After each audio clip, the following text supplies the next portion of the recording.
the audience I want to introduce. His name is Mike Pearl. He was the coordinating producer of CBS's coverage of the Olympics in Lillehammer. I wanted to introduce him because he's an alumni of ours and a good friend, and a person who did a terrific job for CBS on producing those incredible games. Well, folks, in the crazy, zany, and wacky and pressure-filled business of sports television, I think of Mike Pearl as always being the calmest guy in the storm. He is without question one of the most important figures over the last 4 decades in sports television, yet even rabid sports fans don't know his name because not for 1 second did Mike Pearl ever seek the spotlight. All he ever cared about was producing top-quality sports television. But we always thought he'd be inducted into the Rock and Roll Hall of Fame. He flew to meet the Beatles as the first reporter to interview them upon their North American arrival.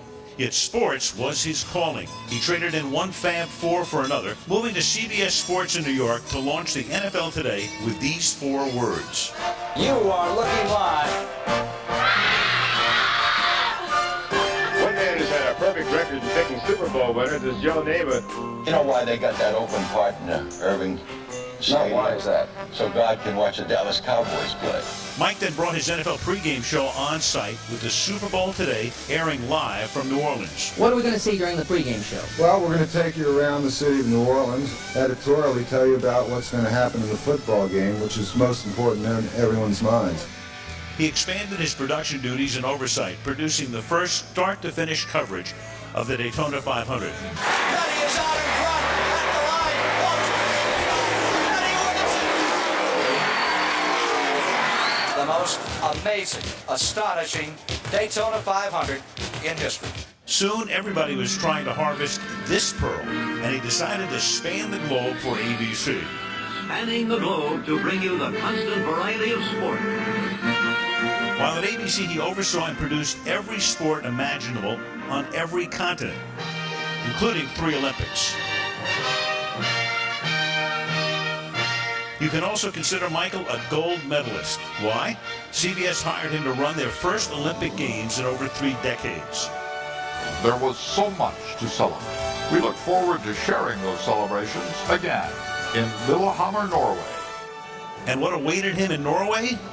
Today, someone attacked a U.S. Olympic figure skater just weeks before the Police released the first composite sketches of Nancy Kerrigan's attack. Things like this just don't happen.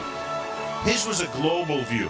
He made you care about every story, not just the stories about the American athletes.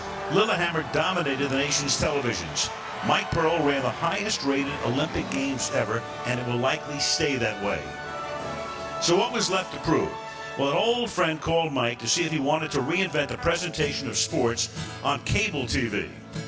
Mike and his team turned Inside the NBA into must-see TV and a consistent Emmy winner. Aside from network-quality games, his Inside the NBA became a model for studio shows. I've known him since birth. My mother and his mother were extremely close, and I was well familiar with his history in the Olympics. And it was clear that he was the guy that could hire the right people. It's like a lot of things in leadership, it's not as much about you as about the people that you bring in. He made sure that there was no better broadcast in sports than what he was able to put on. Mike, you've been a friend for a long time. Thank you for helping me come to Turner Sports. It's one of the best decisions I've ever made in my life. And congratulations, man. You've been a friend and a mentor. Congratulations, well deserved. Can I imitate him for a second? Sure. Can I do an imitation? Sure. Oh, okay. Kenny, you need to come to my office and go over this. You can't have your desk looking like a mess. You gotta be professional, Kenny. That was awful. Oh, that was him. I was spot on. No, but congratulations, man. Every day I used to go to his office for the first year and rewatch the tapes to see what I did correctly. Well, you must have been in his office a lot. No, every day. Do I have to talk about his dress? Is that what this is about?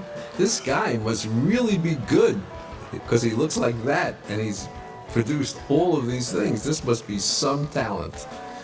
But I just want to say, one thing.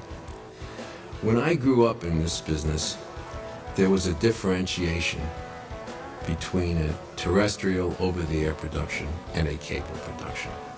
thanks to executive producer Mike Pearl, that distinction was smashed once and for all.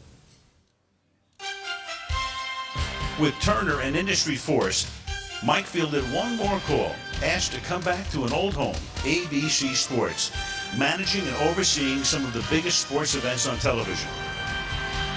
And I can think of so many reasons why Mike is so worthy and deserving of this honor. He was a tremendous consensus maker. You had opinions coming from this side and that side, from underneath and above and all of the rest, and Mike had the ability to bring everybody together, and all he cared about was the common good.